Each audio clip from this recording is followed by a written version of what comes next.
बना के बाजार भर दिन रे। अरे ओल्ड मॉडल भइली बाकी उहे मिजाज हो, लड़की तो बिगड़बे करी जब एकर माये रंगबाज हो।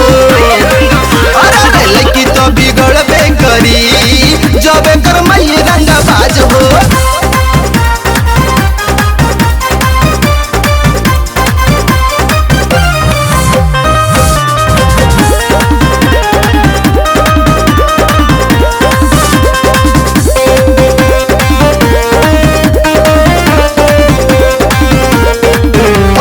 गाजर कटहवा लगावेली, किला पपनी पतर के बनावेली। बेटिए के ही कंपटीशन में बरगंडी से बाल रंगवावेली।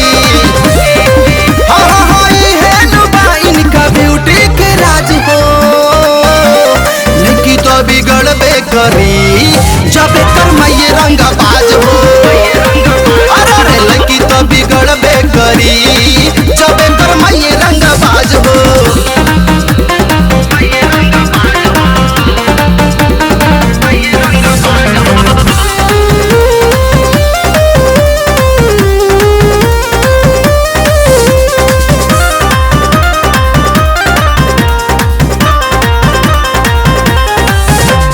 बुलवा झकास टिप टॉप में, ओने बेटी भी मौले और सौंफ में।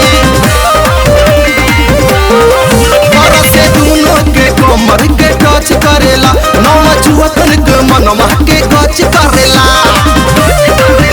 अरे जोड़ी लगल बा दोनों उड़न बाज हो, लड़की तो बिगड़बे करी जब एकर माये रंगबाज हो।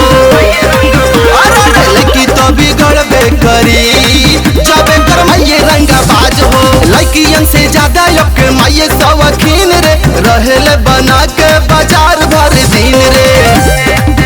अरे ओल्ड मॉडल भइली बाकी उहे मिजाज हो, लड़की तो बिगड़बे करी जब एकर माये रंगबाज हो।